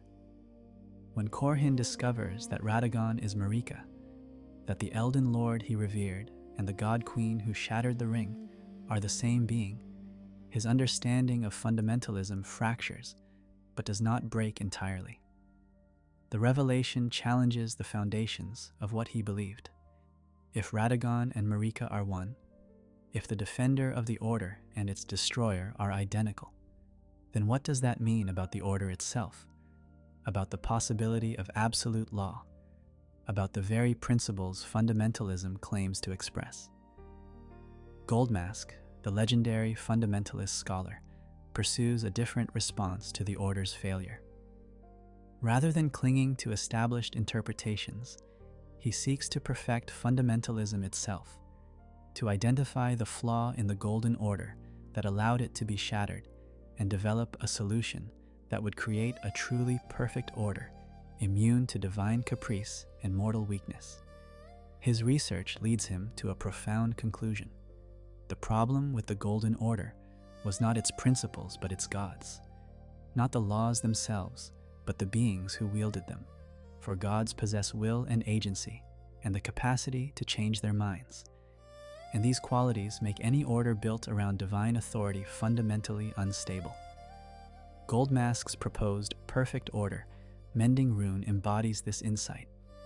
It would create an order that persists independent of the gods who established it, that functions according to pure law, without the interference of divine will, that makes the cosmic principles themselves supreme, rather than subject to the whims of beings who happen to wield power. In a sense, this represents the completion of Radagon's fundamentalist project, the final logical extension of the belief that law should be absolute and unchanging, applied even to the gods themselves, creating a reality where not even divinity grants exemption from cosmic principle. Yet this solution, philosophically elegant as it might be, raises troubling questions about freedom and agency. An order that operates entirely by absolute law, that removes all divine agency, that makes reality itself a prison of mathematical certainty. Such an order might be stable, but would it be worth living in? Radagon sought to understand cosmic law, but he never quite faced the implication that perfect understanding might lead to perfect constraint, that a universe fully governed by knowable principles is a universe without genuine choice, without the possibility of meaningful change. The fundamentalist incantations themselves continue to function, demonstrating that whatever the Golden Order's political failures, the magical and philosophical principles Radagon discovered retain validity. The law of regression still reveals hidden truths, still dispels illusions, still demonstrates that things do aspire to return to their original form. The law of causality still enforces the principle that actions have consequences, that effects follow from causes with mathematical certainty. These laws work because they describe something real about the nature of the lands between, something that persists regardless of who sits on thrones or whether those thrones still stand. But the gap between working principles and functioning order reveals the limitation of fundamentalism as a complete philosophy. Radagon believed that sufficient understanding could create perfect order, that knowing cosmic law would allow one to build a system that could never fail. Yet the order failed, shattered by the God who was also himself, destroyed by internal contradiction that no amount of understanding could prevent. Perhaps this teaches that understanding is necessary but not sufficient, that knowledge of principles cannot substitute for wisdom about application, that even the most rigorous philosophy requires something beyond logic. Call it compassion or flexibility, or the acknowledgement that some forms of order create more suffering than the chaos they replace. The fundamentalist scholars who remain, continuing their studies in ruined libraries and abandoned monasteries, represent a kind of faith more profound than religious devotion, faith in the power of understanding itself, belief that truth matters even when institutions built on that truth have collapsed, conviction that pursuing knowledge is worthwhile even when the world that valued that knowledge has ended. They are Radagon's true heirs, not through blood, but through shared commitment to the idea that reality can be understood, systematized, reduced to principles that hold regardless of circumstances. Yet one wonders what Radagon himself would think of this legacy, if enough of his consciousness remains to think at all. Did he intend to create a philosophical tradition that would outlast the order it was meant to support? Would he be proud of scholars who continue his work even after his failure? Or would he recognize in their persistence the same inability to accept defeat that keeps his shattered body defending a broken ring? Can a philosophy that failed to prevent its own central institution's collapse really be called successful? Or is the persistence of fundamentalist study merely the intellectual equivalent of Radagon's eternal guardianship, devotion to duty that has outlived its purpose? The weapons and artifacts associated with Radagon carry symbolic weight that illuminates his nature and his role in the cosmic drama that unfolds in the lands between. Most significant among these is the hammer he wields, and the relationship between that hammer and the Elden Ring. It both defends and was used to shatter, reveals much about the paradoxes that define Radagon's existence.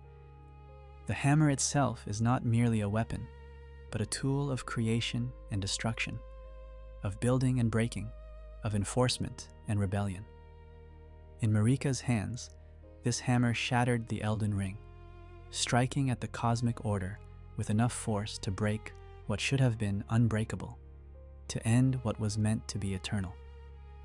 Yet, in Radagon's hands, the same weapon becomes an instrument of defense, used to protect the ring's remnants, wielded to prevent anyone from claiming the power Marika scattered. This dual nature of the hammer mirrors the dual nature of the being who wields it.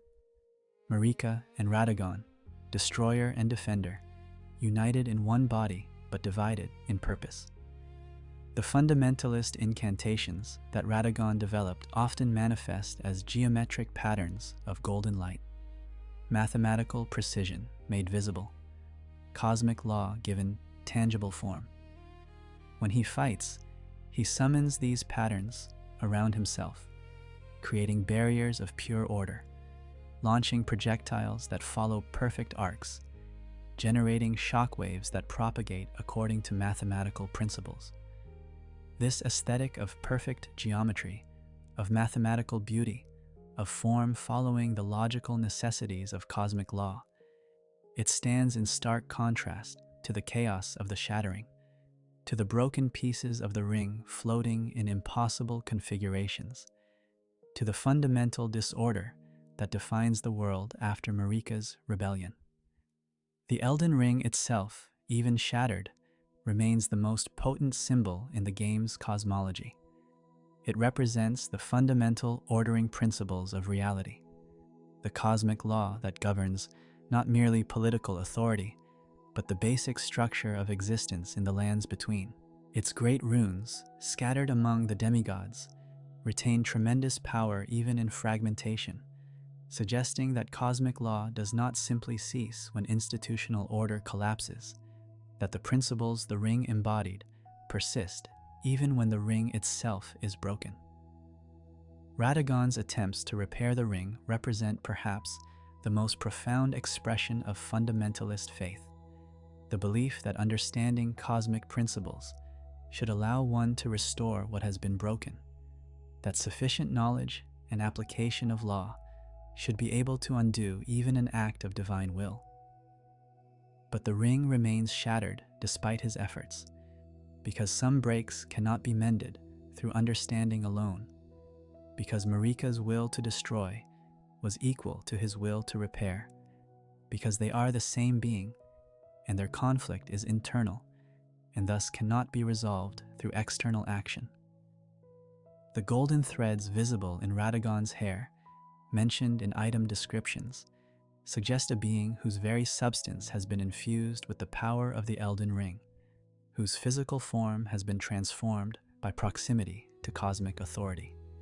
These threads might be literal, gold woven into his body at a fundamental level, or metaphorical, the mark of divine power made visible in physical form.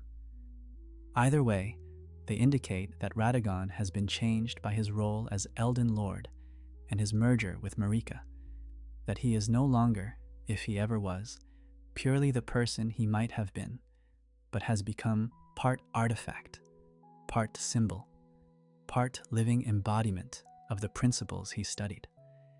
The sacred relic sword, forged from Radagon's remembrance after his defeat, tells us that his very being can be transformed into a weapon, that his essence contains power that persists even after his body is broken and his guardianship ended.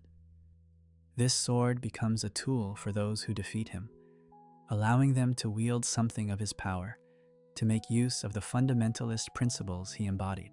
In this way, Radagon's legacy becomes literal. He transforms into an object that others can use, his identity dissolved into pure function, his personhood subordinated completely to utility. There is something profoundly tragic about this transformation from person to artifact, from being with agency to tool without will.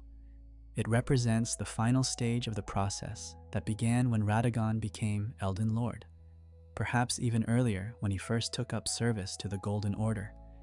The gradual conversion of individual identity into institutional function, of self into symbol, of person into principle. By the end, Radagon exists only as the embodiment of what he served, and even that embodiment can be taken, transformed, used by others who defeat what remains of him. The contrast between Radagon's weapons and Marika's hammer reveals the fundamental division in their shared being. The hammer is simple, direct, primitive even, a tool that predates complex philosophy, that speaks of power wielded through straightforward violence rather than subtle understanding. But the fundamentalist incantations are sophisticated, intellectual, based on deep comprehension of cosmic principles and mathematical relationships. Together, these approaches represent the full spectrum of divine power, the raw authority to simply break what needs breaking, and the refined understanding to systematize and control what remains. That both approaches ultimately fail to achieve their goals suggests that neither force nor knowledge is sufficient when dealing with cosmic contradictions that have no logical resolution. At the heart of Radagon's story lies a fundamental tension between order and freedom, between the stability that comes from absolute law and the vitality that comes from the possibility of change. This conflict plays out not merely in abstract philosophy, but in the specific choices and consequences that shape the lands between. And Radagon's role in this conflict positions him as both champion of order and victim of its tyranny. The Golden Order that Radagon served and eventually embodied represents the most extreme version of the order principle, a cosmic system that claims to govern not merely politics and society, but reality itself, that insists its laws are not human conventions, but fundamental truths about existence, that tolerates no deviation because deviation from perfect order is by definition corruption and chaos. This totalizing vision of order promises peace, stability, eternal unchanging perfection where suffering results only from failure to fully submit to the order's authority and wisdom. But such order comes at tremendous cost. It requires the elimination of anything that cannot be incorporated into its structure. Hence, the war against the giants, whose flame of ruin represented the one power that could burn the Erdtree itself. Hence, the suppression of death through the removal of the rune of death from the Elden Ring. Hence, the persecution of those who consort with outer gods outside the greater will's authority. The Golden Order does not merely claim supremacy, but insists on exclusivity, on being the only valid framework for understanding and organizing existence. And this insistence requires the destruction or subordination of all alternatives. Radagon's fundamentalism takes this vision even further by claiming that the Golden Order's supremacy is not merely political or religious, but logical, that understanding cosmic law reveals the Order's principles to be not chosen but necessary, not imposed but inherent in reality's structure. Under this philosophy, resistance to the Order is not merely rebellion, but irrationality, not merely crime, but fundamental error, misunderstanding of what the universe actually is. This transforms political domination into epistemic domination.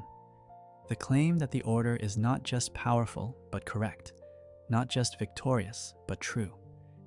Yet, Marika's shattering of the Elden Ring represents a decisive rejection of this vision, a demonstration that even cosmic order is not inevitable or inescapable, that divine will can break what was meant to be unbreakable, that freedom exists even for gods, even if exercising it means destroying oneself.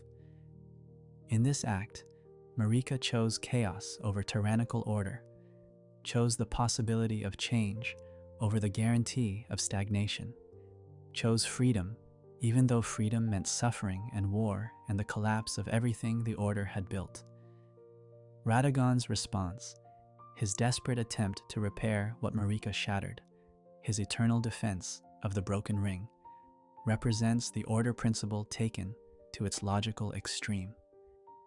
Even when the order has demonstrably failed, even when the god who embodied it has explicitly rejected it, even when repair proves impossible, Radagon continues trying because order itself cannot accept its own failure, cannot acknowledge that some forms of breaking cannot be mended. His persistence is both admirable in its dedication and horrifying in its futility, the commitment of someone who has subordinated all other values to the principle of maintaining stability regardless of cost.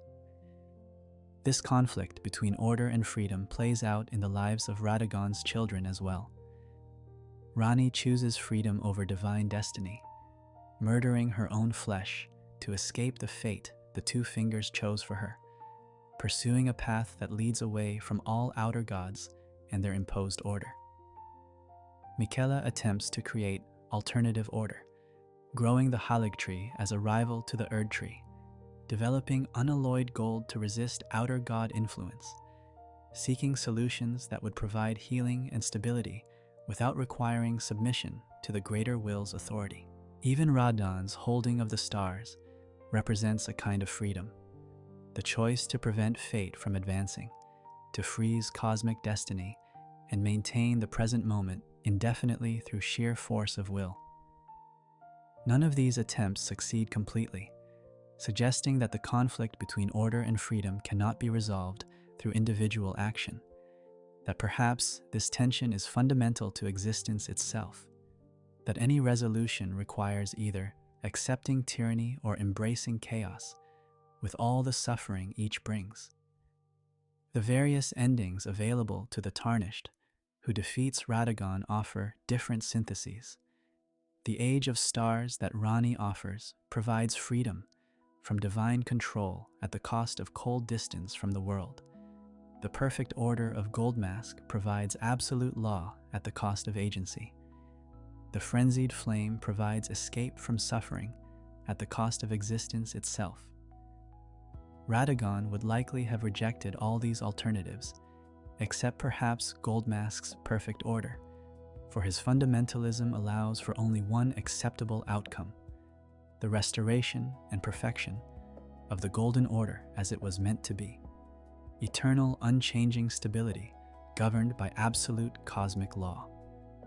That this outcome is impossible, that the order cannot be restored to what it was because what it was contained the seeds of its own destruction, that perfection is unattainable because the very concept of perfection requires a rigidity that makes adaptation to changing circumstances impossible. These truths Radagon seems unable to accept, and so he continues his futile defense, continues his impossible repair, continues embodying order even as order crumbles around him. The philosophical question at the heart of this conflict is whether order and freedom can coexist, whether stability and change can be balanced, whether it is possible to have both the security of law and the vitality of choice. The Golden Order answered definitively, no, choose order, subordinate freedom to stability, accept that the price of peace is the death of possibility. Marika's shattering answered with equal finality, no, choose freedom, accept chaos rather than tyranny, understand that even existence is preferable to existence as perfect prisoner. Neither answer satisfies, both lead to tremendous suffering, and perhaps the true lesson is that the question itself is posed incorrectly, that order and freedom are not opposites, to be balanced, but aspects of a larger whole that transcends the dichotomy. As we draw toward the end of our exploration of Radagon's story, we must confront what his existence tells us about the relationship between identity and duty, between person and principle, between the individual consciousness and the cosmic forces that shape and constrain it. Radagon's journey, if it can be called a journey, traces a path from mysterious warrior to Elden Lord, to shattered god to eternal guardian. And at each stage we see more of the person dissolved into the function, more of the individual subordinated to the institutional, more of the man transformed into the embodiment of abstract law. Was Radagon ever truly a person in the sense we understand personhood? The evidence remains frustratingly ambiguous. If he was always Marika, if he never possessed independent existence, then everything we interpret as personal choice, his love for Rennala, his devotion to his children, his philosophical inquiries, becomes merely performance, merely Marika acting through an aspect of herself, merely divine will expressing itself through apparent separation. But even if this is true, even if Radagon was never ontologically separate, the appearance of separation might have been phenomenologically real for him, might have created an experience of individual consciousness and choice, even if that experience was ultimately illusory. Alternatively, if Radagon began as a separate being who gradually merged with Marika through their union and shared divine purpose, then his story becomes a tragedy of identity loss, of a person who achieved the highest possible status, only to discover that such achievement required the dissolution of the self that sought it. Under this reading, the Radagon who loved Rennala was a different being from the Radagon who merged with Marika, and the transformation between these states represents a kind of death, the ending of one mode of existence and the beginning of another that preserves some continuity of memory and form, but not of fundamental identity. A third possibility suggests that identity itself is more fluid than we typically acknowledge, that the sharp boundary we imagine between self and other is partly cultural construction, partly convenient fiction, and that beings of divine or near-divine power might experience consciousness differently, might be capable of genuine dividedness, genuine multiplicity within unity. Under this understanding, asking whether Radagon is or is not Marika is like asking whether a wave is or is not the ocean. Technically, they are the same substance, but phenomenologically they appear distinct, and both perspectives hold truth. What we can say with certainty is that Radagon's existence challenges our conventional understanding of identity and agency. He acts, he chooses, he loves, he studies, he fights, yet all these actions might be expressions of a larger will that is also himself.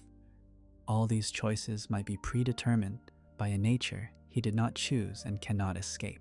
This paradox of a being who appears to have agency but might be entirely determined by cosmic forces larger than individual will resonate with questions that philosophy has grappled with for millennia. Questions about free will and determinism, about the relationship between part and whole, about whether consciousness can be genuinely divided or must always be fundamentally unified. The tragedy of Radagon lies not merely in his failure to repair the Elden Ring or prevent the shattering, but in his reduction from whatever he was to what he becomes. A guardian mechanism, a defensive reflex, a pattern of duty that persists long after the consciousness that might have chosen that duty has fragmented beyond recovery. When we face him in the Erdtree, we are not fighting a person but fighting the fossil of a person, the crystallized residue of someone who once made choices and loved others and pursued understanding, now reduced to pure function, pure guardianship, pure embodiment of the principle that the order must be defended regardless of whether defense accomplishes anything. Yet even in this reduced state, even as mechanism rather than being, Radagon retains a kind of dignity. His combat is precise and beautiful. His fundamentalist magic demonstrates genuine mastery. His defense of the ring shows absolute commitment to duty. There is nobility in this dedication even when the dedication has become divorced from purpose. Honor in this service even when service has become indistinguishable from imprisonment. Perhaps this suggests that the principles Radagon embodied retain value even when the specific manifestation of those principles has failed. That commitment and understanding and duty are virtues even when the object of commitment proves unworthy, the understanding proves incomplete, the duty proves impossible. The children he left behind, both in Liurnia and in Leyndell, continue pursuing their own paths, each carrying something of his nature transformed by their own choices and circumstances. In them we see what Radagon might have become if he had possessed the freedom to diverge from duty, if he had retained enough individual identity to choose his own course, rather than having his course determined by cosmic necessity. Ranni's cold determination, Radahn's overwhelming strength, Miquella's scholarly ambition, Malenia's unwavering loyalty, each reflects an aspect of their father's nature, but each also represents a choice to be something other than what inheritance and expectation might have made them. And perhaps this is the truest legacy Radagon leaves. Not the philosophy of fundamentalism, not the defense of a broken ring, not the weapons forged from his remembrance, but the example of what happens when duty consumes identity, when service becomes indistinguishable from slavery, when the price of achieving cosmic power is the loss of whatever self sought that power. His children learned from this example what to avoid as much as what to emulate, learned that divine heritage offers no guarantee of happiness or fulfillment, learned that sometimes the highest achievement is to remain yourself rather than to become what others need you to be.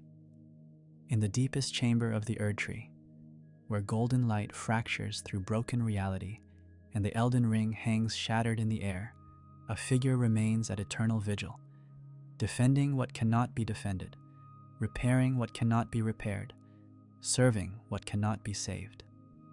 This is Radagon of the Golden Order, and he is no longer what he was, perhaps never was entirely separate from what he would become, exists now only as the embodiment of duty that has outlived its purpose, loyalty that has survived the death of everything it was loyal to, order persisting in a world where order has demonstrably failed. His story, as much as we can reconstruct it from fragments and contradictions, from item descriptions and environmental clues, from the words of those who knew him and the actions of those who inherited his legacy, tells us something profound about the cost of power and the price of perfection. It shows us a being, whether person or aspect or divided God, who sought to understand cosmic law and use that understanding to create eternal stability, who believed that sufficient knowledge could prevent chaos, who devoted everything to defending an order that would ultimately shatter from within. But it also shows us the limitation of understanding without wisdom, the danger of order without flexibility, the tragedy of duty without choice. Radagon succeeded in everything the Golden Order asked of him. He was the perfect champion, the perfect scholar, the perfect Elden Lord, the perfect guardian. Yet this perfection proved hollow. This success revealed itself as failure. This achievement transformed into imprisonment. He defended the order so completely that he could not recognize when the order itself had become the problem, served its principles so absolutely that he lost the capacity to question whether those principles still deserved service. The lands between, after the shattering, are filled with echoes of Radagon's legacy, fundamentalist scholars still studying his principles, children still pursuing paths shaped by his presence or absence, weapons still wielding his power, incantations still enforcing the laws he discovered. These remnants suggest that something in what he believed and what he taught retains validity, that his understanding of cosmic law was genuine, even if incomplete, that his vision of order held truth even if that truth proved insufficient to prevent catastrophe. Yet the ultimate fate of that vision, a broken ring defended by a shattered god, an order maintained in form but emptied of substance, a law enforced by one who can no longer remember why the law mattered. This serves as warning as much as legacy. It teaches that systems built on absolute certainty are brittle, that orders claiming eternal perfection contain the seeds of their own destruction, that even gods can be broken by the weight of their own contradictions. When the Tarnished finally shatters Radagon's form and defeats the Elden Beast that emerges from his broken body, they are not merely overcoming a powerful enemy, but symbolically ending an age, closing the chapter on the Golden Order's claim to absolute authority, proving that even cosmic law must yield to those strong enough and determined enough to claim the right to reshape reality. Whether what comes next will be better or merely different, whether the new order will avoid the failures of the old or simply repeat them in novel forms, remains to be seen. But Radagon will not see it. His consciousness, whatever fragments remain, will finally be allowed to rest, released from duty that has consumed him, freed from the burden of defending what cannot be defended. And perhaps in that release, there is a kind of grace, a final mercy for a being who served too perfectly, loved too absolutely, believed too completely in principles that proved insufficient to the complexity of existence. His red hair, that mark of heritage he could never escape, that curse he spent his life trying to hide or transform, remains as the final symbol of his nature, not golden like Marika, not perfectly aligned with the order he defended, but carrying always the trace of something other, something that resisted perfect incorporation, something that remained stubbornly distinct, even as everything else about him dissolved into function and duty and divine merger. In the end, Radagon of the Golden Order stands as monument to the danger of absolutism, the cost of perfection, the price of allowing principle to consume person. He is cautionary tale and tragic hero, victim and perpetrator, the one who sought to perfect order, and the one whose perfection contributed to order's collapse. He is the man who became principle and discovered that principle without person is merely mechanism. Law without life is merely constraint, and even a god can become a prisoner of their own nature. The Erdtree's light still falls on his broken form, golden and eternal and unchanging, illuminating ruins that were meant to last forever and did not, revealing truths that were meant to be absolute and proved conditional, exposing the gap between what was promised and what was delivered.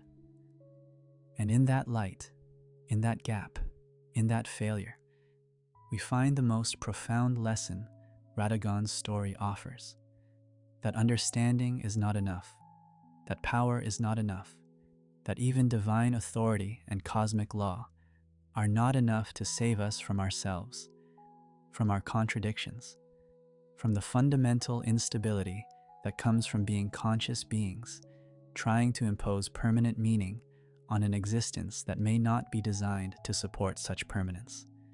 He remains, and he serves, and he defends, because defending is what he is, because service has become his nature, because duty persists even when its object has crumbled to dust. This is Radagon of the Golden Order, Marika's other half, the perfect servant, the shattered god, the eternal guardian of broken things, the man who became principle and lost everything in the transformation, the warning written in golden light about the cost of subordinating all other values to the pursuit of absolute, unchanging, eternal order.